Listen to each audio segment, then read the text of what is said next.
তুঙ্গভদ্রা নদীর তীরে অবস্থিত এই জায়গা ঐতিহাসিক বিজয়নগর সাম্রাজ্যের রাজধানী, যা বর্তমানে এক ইউনেস্কো ওয়ার্ল্ড হেরিটেজ সাইট এবং রামায়ণে উল্লেখিত কিষ্কিন্ধার সাথেও এর সম্পর্ক রয়েছে। অনুমান করা হয় যে 1500 সালে বিজয়নগর বেইজিংয়ের পরে বিশ্বের দ্বিতীয় বৃহত্তম শহর ছিল এবং সম্ভবত সেই সময় ভারতের সবচেয়ে ধনী শহর ছিল, যা পারস্য এবং পর্তুগাল থেকেও ব্যবসায়ীদের আকর্ষণ করত। বিজয়নগর সাম্রাজ্য মুসলিম সুলতানদের একটি জোটের কাছে পরাজিত হয়েছিল। 1565 সালে মুসলিম সেনাবাহিনী এর রাজধানী জয় লুণ্ঠন করে ধ্বংস করে দেয়, যার পরে এই জায়গা ধ্বংসস্তূপে পরিণত হয়। আজ এই জায়গার নাম হাম্পি। হাম্পির ধ্বংসাবশেষ 4100 হেক্টর অর্থাৎ 16 বর্গমাইল এলাকা জুড়ে বিস্তৃত। তাই দেখতে এবং নিজেদের ইতিহাস সম্বন্ধে জানতেই চলে এলাম এখানে। আমরা পৌঁছে গেছি লিও উডেন রিসর্টে, কিন্তু এখন 8:10 বাজে, বাট চেক ইন কিন্তু 10টায়। জাস্ট ফ্রেশ হলাম, কিন্তু এখনও রুম পাইনি। আর যেটা তোমাদের বলছিলাম, এই হোটেলের যেটা সবচেয়ে বড় ইউএসপি সেটা হচ্ছে এই খাওয়ার জায়গাটা বেশ সুন্দর।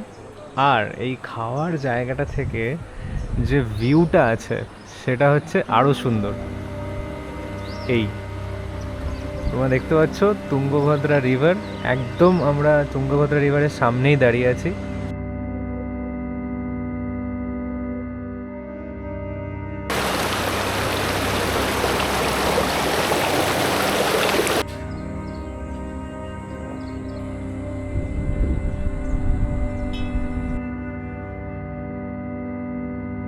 আমরা আমাদের ফার্স্ট যেটা দর্শনীয় স্থান এলাম সেটা হচ্ছে পম্পা সরোবর।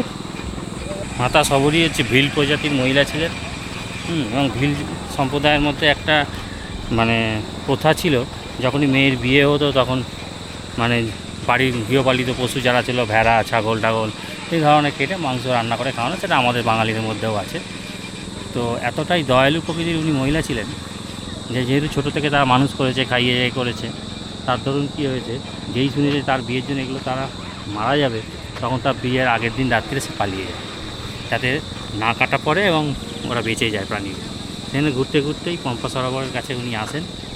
তুলস্থ ঋষির আশ্রম এখানে, দীর্ঘদিন এখানে শুধু আশ্রমে প্রবেশ করেননি, এখানেই যে মুনি এসেছে তাদের কাপড় জামা কেচে দিতেন, থাকতেন। দীর্ঘ 7 বছর পর তুলস্থ ঋষির সেই ঘটনা জানতে পারার পর উনি বলেন যে এত ত্যাগ, আত্মত্যাগের সাথে যখন তুমি এখানে রয়েছো, তো তোমাকে ভগবানের কাছে যেতে হবে না, ভগবান তোমার কাছে আসবে, তুমি আমার এই আশ্রমেই থেকে সাধনা করো। তা সেটাই হয়েছিল। আমরা পম্পা সরোবর থেকে আরেকটু ট্রাভেল করে এখানে এলাম। এই জায়গাটার নাম হচ্ছে বালি কেভ।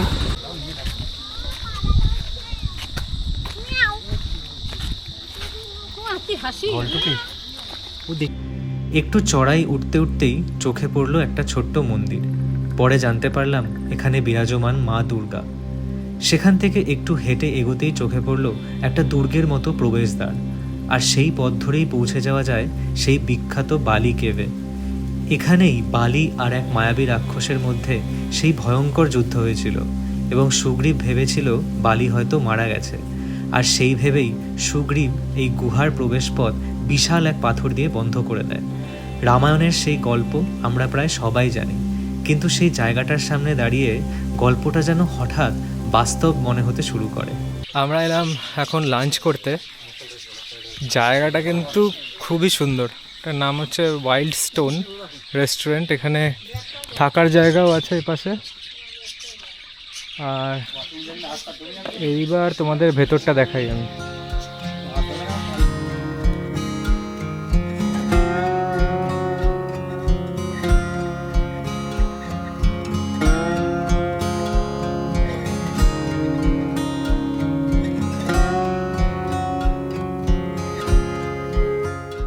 ঘড়িতে বাজে 4:20।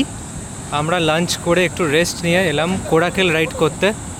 এখানে কোরাকেল এখানে দেখো কি সুন্দর।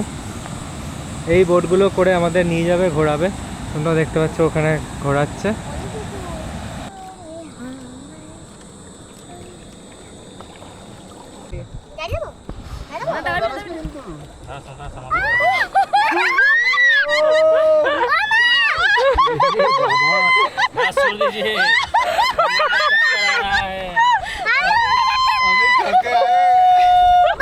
এরপর আমরা যাব অঞ্জনাগিরি হিলস।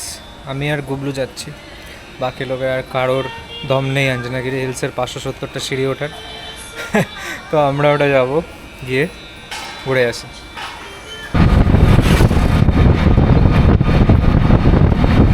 আমরা চলে এসেছি অঞ্জনাগিরি হিলস। এখানে 570টা সিঁড়ি আমাদের উঠতে হবে। এখন ঘড়িতে বাজে 5:25। এই হচ্ছে ঢোকার জায়গা। এই অঞ্জনাদ্রি হিলস থেকে কিন্তু হাম্পি শহরের অনেকটা দেখা যায়, আর যতদূর চোখ যায় দেখা যায় পাথর আর ধ্বংসস্তূপ। অনুমান করা যায় বিজয়নগর সাম্রাজ্যের ব্যাপ্তি। আর এইখানেই কিন্তু হনুমানজির জন্মস্থান। বহু লোক নানা জায়গা থেকে এখানে আসেন হনুমানজির দর্শন করতে, আর এখান থেকে কিন্তু সানসেট দেখার মজাই আলাদা। আমরা চলে এলাম 6:15টার মধ্যে নিচে। এখন যাব রিসর্টে। তারপর আজকের মতো এখানে আমাদের ঘোরা কমপ্লিট হলো।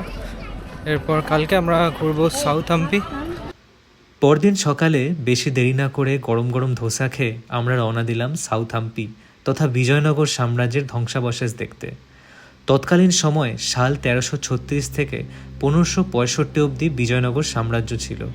সম্পূর্ণ দক্ষিণ ভারত ছিল বিজয়নগর সাম্রাজ্যের অধীনে, আর তার রাজধানী ছিল হাম্পি, তৎকালীন বিজয়নগর। রাজা কৃষ্ণদেব রায়ের সময় এই সাম্রাজ্যের চরম উন্নতি ঘটে। প্রথমেই আমরা দেখতে গেলাম বিজয় বিত্তালা টেম্পল, আর অবশ্যই এখানে গেলে কিন্তু গাইড নেবেন। এখানে মাথাপিছু টিকিট 30 টাকা, কারণ টেম্পল এখান থেকে অনেকটা দূর এবং নর্মাল পেট্রোল ভেহিকেল অ্যালাউড নয়। তাই এখান থেকে আমাদের ব্যাটারি চালিত বাসে করে নিয়ে যাওয়া হলো টেম্পলের সামনে, আর এখানে সব বাস কিন্তু মহিলারাই চালাচ্ছিলেন। হাম্পির অসংখ্য ধ্বংসাবশেষের মধ্যে যদি এমন একটা জায়গা থাকে যেটাকে দেখলে মনে হয় ইতিহাস আজও নিঃশ্বাস নিচ্ছে, তাহলে সেটা হলো বিত্তালা টেম্পল। এখানে 30 টাকা করে টিকিট কেটে নিলে তোমরা সমস্ত হাম্পির মনুমেন্ট দেখতে পারবে। সত্যি বলতে এই জায়গার সৌন্দর্য ভাষায় বোঝানো প্রায় অসম্ভব। বিশাল প্রাঙ্গণ জুড়ে তৈরি এই মন্দির, চারিদিকে উঁচু প্রাচীর, প্রবেশদ্বার, বিশাল গোপুরম, আর ভিতরে ছড়িয়ে রয়েছে অসংখ্য মণ্ডপ আর ছোট ছোট মন্দির। প্রতিটা পাথর যেন নিজেদের মধ্যে লুকিয়ে রেখেছে কয়েকশো বছরের গল্প। বিত্তালা আসলে ভগবান বিষ্ণুরই আর এক রূপ। हेवी रेनी सीजन में बारिश आता था, ऐसा पानी गिरता था, वैसा पानी आकर पानी ऐसा आके जैसा पानी आकर वो ड्रॉप बाय ड्रॉप पानी नीचे गिर जाता, look like waterfall. Bull, mouth, नाक, थांग, सिंग, हम्प, ये साइड एलिफेंट, वो साइड बुल, ये side Ganesha, Ganesha. Elephant came pulling the tree. মন্দিরের প্রতিটা স্তম্ভে খোদাই করা আছে অবিশ্বাস্য সব ভাস্কর্য। গ্রানাইটের বিশাল স্তম্ভগুলো যেন নিঃশব্দে বলে চলেছে বিজয়নগর সাম্রাজ্যের গৌরবের কথা। আর তারপর আসে সেই মুহূর্ত যেটার জন্য হয়তো পুরো পৃথিবী থেকে মানুষ এখানে ছুটে আসে, হাম্পির সেই বিখ্যাত স্টোন চ্যারিয়ট দেখতে। সম্পূর্ণ পাথরের তৈরি এই রথ শুধু একটা স্থাপত্য নয়, এটা যেন হাম্পির পরিচয়, হাম্পির আত্মা। সামনে দাঁড়ালে মনে হয় সময় থেমে গেছে, আর ইতিহাস ঠিক এখানেই জীবন্ত হয়ে আছে।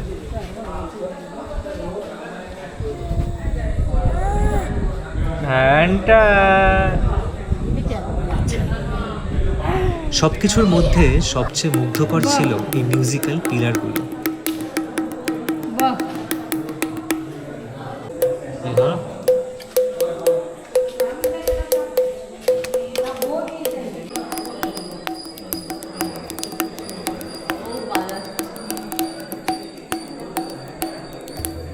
এরপর আমরা দেখতে গেলাম রয়্যাল এনক্লোজার। 15 শতকের এই জলাধারটা শুধু একটা ট্যাঙ্ক নয়, এটা যেন প্রাচীন ইঞ্জিনিয়ারিংয়ের এক অসাধারণ উদাহরণ। ধাপে ধাপে নেমে যাওয়া নিখুঁত পাথরের নকশা দেখে বিশ্বাসই হয় না এত শত বছর আগের তৈরি।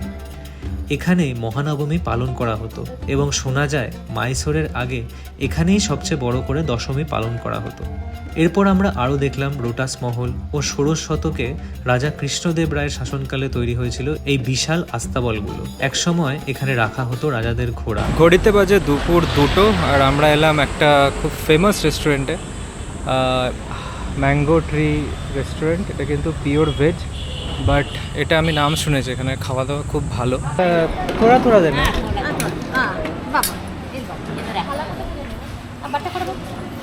এখানে সমস্ত সুন্দর পরপর পরপর খাবার আছে। কি দিয়েছে? এখানে স্যালাড দিয়েছে, আচার, দই, এখানে কিছু একটা সবজি আছে, ছোলা দিয়ে সবজি, এটা একটা মিষ্টি, লেমন রাইস, জিরা রাইস, রুটি, 2 রকমের রুটি আছে, একটা তেলে ভাজা রুটি, একটা নর্মাল রুটি। খাওয়া দাওয়া করে আমরা দেখতে গেলাম হাম্পির সবচেয়ে বড় মূর্তি। দূর থেকে দেখলেই যা আন্দাজ করা যায়, এটি হলো ভগবান নরসিংহের মূর্তি, বিষ্ণুর অন্যতম অবতার। তারপর দেখলাম কাদলেকালু গণেশের মন্দির, আর তার সামনে সব বিশাল আকৃতির পিলার, এবং গণেশের মূর্তি প্রায় 15 ফিট উঁচু। আমরা চলে এলাম হাম্পির সবচেয়ে বিখ্যাত যেটা মন্দির, সেটা হচ্ছে বিরূপাক্ষা টেম্পল। বিরূপক্ষ টেম্পলের সামনে দেখা যায় এই দোতলা ঘরগুলো, যেগুলো ছিল ব্যবসা বাণিজ্যের জায়গা। এখানে দেশ বিদেশ থেকে লোকেরা আসতো বাণিজ্যের জন্য। বিক্রি হতো নানা ধরনের মণি, মুক্ত, হিরে, সোনা এবং আরও কত কী।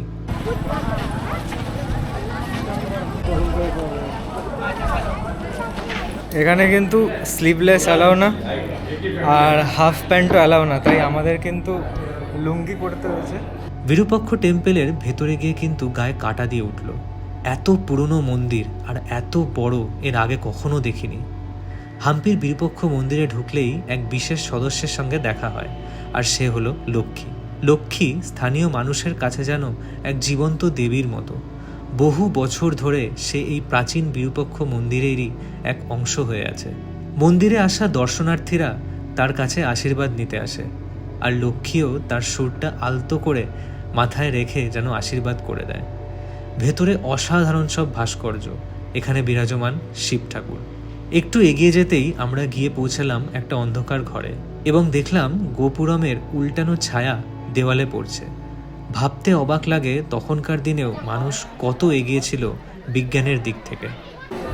বিরূপাক্ষা টেম্পল আমাদের ঘোরা হয়ে গেল, ভেতরটা বেশ সুন্দর। এখন ঘড়িতে বাজে 4:20।